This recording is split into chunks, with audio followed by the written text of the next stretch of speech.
Disenchanted is a sequel 15 years in the making to this bad boy, a movie I clearly loved, and a bunch of the original cast are returning. Of course, you have Amy Adams in here. Patrick Dempsey returns as her now husband, Robert, and they have a teenage daughter, Morgan. And this runs concurrently with the world of Andalasia, where you see Prince Edward, my favorite character from the first movie. I think he's absolutely hilarious. And years after her happily ever after, Giselle, Robert, and Morgan move to a new suburban community, and Andalasia and the real world are thrown completely off balance, especially when she meets the queen of this new suburbia, played by Maya Rudolph. Now, I, for one, as a fan of the first movie, was very disappointed to find out this was a Disney Plus exclusive, because I would have liked to see all of these ideas play out on the big screen first and foremost. The movie does look really, really neat. The costume design, absolutely gorgeous. The songs, what can I say? These are Alan Menken songs, and boy are they catchy. There's a duet that Amy Adams sings with Maya Rudolph that's very fun, and Maya Rudolph actually didn't do half bad, you know, especially given her track record in musicals lately. And let me also just say, it was really amazing seeing this original cast back again. Amy Adams is here throwing her freaking all into this. James Marsden. He's not in the movie for very long, but man, he had me busting up laughing at every turn. Even Patrick Dempsey, who kinda is the sourpuss of the group from the first movie, he is really, really, really funny in here. And of course, you have one of Disney's favorites, Idina Menzel, coming in and actually getting a song this time around, playing off the Frozen momentum. And no surprise, she is knocking it out of the park. I don't have a single complaint with these performances. The young woman playing the teenage Morgan now, Gabriella Baldacchino, she's really, really talented. And she definitely shows a lot of promise. I am definitely curious to see where her career goes from here. But even though the production values were there, the story really wasn't something I was too hot about. Now here's part of the reason why this review is so late. I wanted to watch this movie with my girlfriend. I wanted to watch it together with her because she adores the first Enchanted movie, absolutely loves it. So when the credits started rolling and you hear Idina Menzel singing a reprise of her song that she had, all I asked her was, so what'd you think? And the big thing that she told me was, I liked it. And the way she responded to me, I know she wanted to love it. And I agree with her. I wanted to love it too.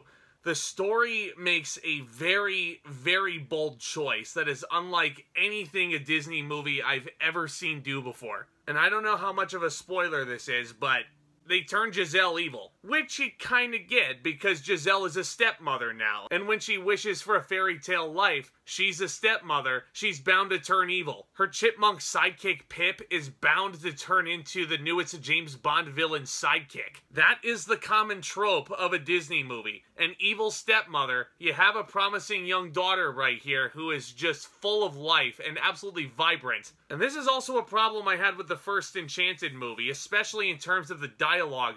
They're really hammering it in that this is a parody. And I'll give the first Enchanted movie credit where it's due.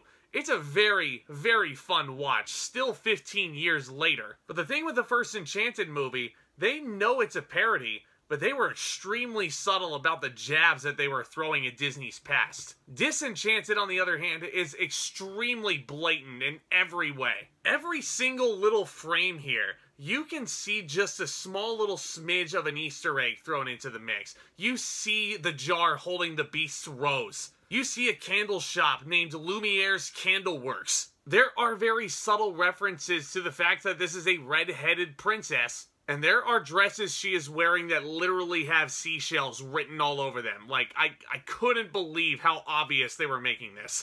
And that's the thing with spoofing something. You can make it funny, and you can make it subtle enough to still be funny. But Disenchanted, I feel like, was trying too hard in that realm. And that honestly really kind of soured me on this, because there were story plot elements that legitimately reminded me of Maleficent, which is something you do not want to do. Especially towards somebody who hates the Maleficent movies like I do.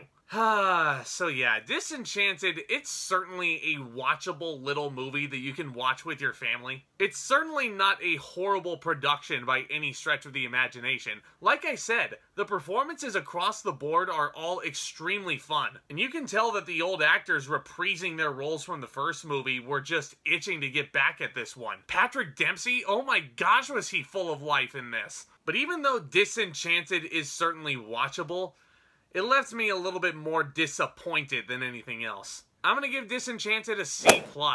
Overall, certainly a very bold turn from a Disney movie, but pretty clumsy execution all around, aside from the brilliant production values and excellent Alan Menken songs. And damn it, it's always so great to hear some more original Alan Menken tunes.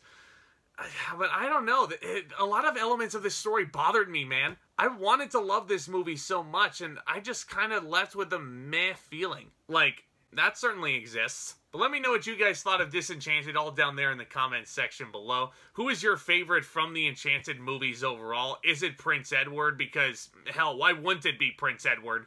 But guys, joking aside, I love talking all things movies and entertainment over here on the regular, and you guys are all invited to the party, so do consider becoming a subscriber today, and tap on that notification bell, so that way you don't miss out on another second of the action, especially as we end a fantastic year for movies. And do me a favor and smash the like button. Really helps get this content out there to more beautiful viewers like you. Of course, stay tuned for more exciting videos hitting this channel very soon. I'm looking to catch Violent Night tomorrow night.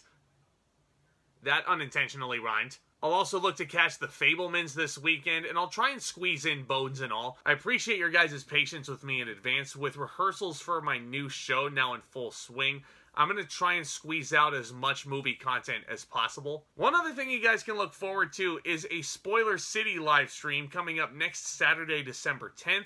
I've been assembling a great panel of guests to talk about all the newest Marvel projects in spoiler territory. I also have a poll up on my Twitter if you guys want to follow me at that handle, at Zack Goller. I have a poll going around basically asking which classic holiday movie do you guys want me to talk about. We did this last year and it was a rousing success. You guys picked Home Alone 2. I can't wait to see what you guys pick for me this year. But guys, y'all are the best. Thank you so much again for tuning in. And with all that being said, Back Talk, commence.